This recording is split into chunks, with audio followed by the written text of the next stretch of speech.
Hi everyone, it's Darlene. Welcome to another card video. This week I decided to do a shimmery snowflake card for the holidays. And here I am taking a piece of masking tape, so it's kind of like a post-it, and I'm tearing it so that I kind of get a rough edge when I'm creating this snow.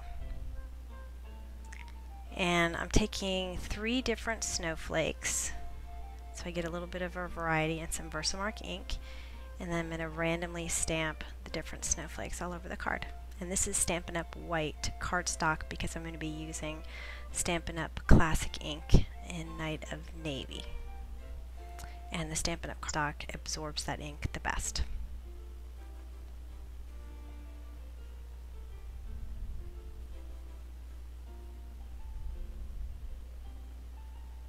Alright, so I'm going to put some white embossing powder.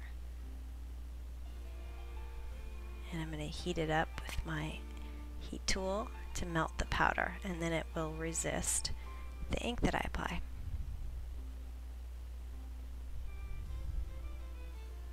I heat the opposite side of the paper, and that helps with the warping. Okay, so here I am applying the ink, and I'm starting on the edge and I'm moving towards the inside of the paper. And when I'm done applying the whole thing, I'm going to go back and ink the edges right there so that the edges are just a tiny bit darker. It creates a little bit of a frame.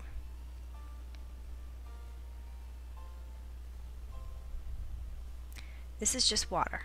You have to be careful because I wanted it to look like a little bit of snow falling because it removes ink from the paper, but I didn't want it to have puddles, so you got to be careful about that. And then you notice I sprayed just plain water all over the thing, and that creates sort of a textured look. And now I'm spraying the shimmer mist, vanilla shimmer mist, and that's what causes it to look glittery. Alright, I'm going to be using Copic markers, so I'm using my Memento ink.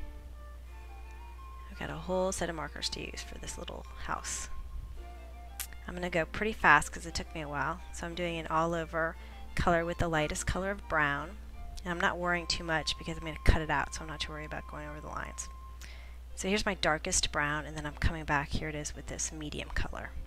And then once again with the lightest, that's the first one I started with. And I just kind of go back and forth with these 3 colors until I get it blended just the way I want it.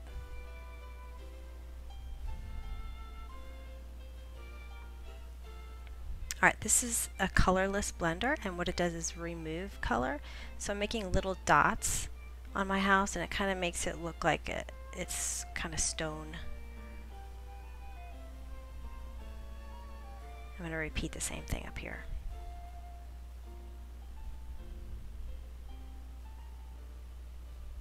And you can go to my blog if you're not already there to get a list of the colors that I used. Alright, this is just a crumb marker, it's not a Copic marker from Stampin' Up!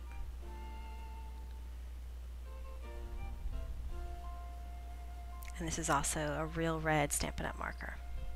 Alright, I slowed it down a little bit on this door because I only have 2 shades of red. Here's the lightest shade of red that I have. And then I use the darkest on the left hand side. And then I go back to the first marker I used to blend it in. And then I take my colorless marker to remove color from the right hand side. It almost creates a 3rd shade that I don't have.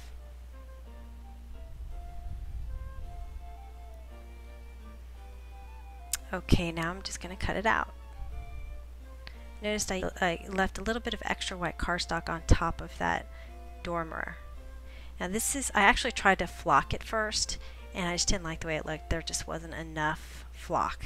So I went back and used this Marvy liquid applique, which creates kind of a puffy snow look. So it's just a liquid pen that you squeeze and the liquid comes out.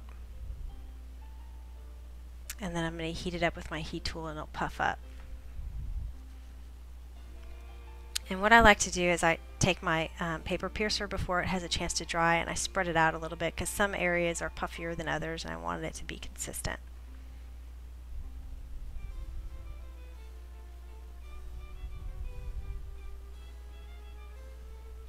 I'm just going to stamp my sentiment and use my decorative label punch to punch it out. And then I'm going to distress the edges in that same Night of Navy ink. And the reason why I did it the same is because I didn't want to have a different color around the edges that might distract from the house. I just wanted everything to blend except for the house. I wanted the house to be the only thing that had a different color on it. These are just Stampin' Up! Foam dimensionals. My tape ran out, so you just missed me applying the sentiment. That's it. And now I'm adhering it to a folded card. And that's it. Hope you enjoyed it. I slowed it down a little bit here so you could see the shimmer. It's really pretty in real life. Alright, well have a great week. Thanks for watching.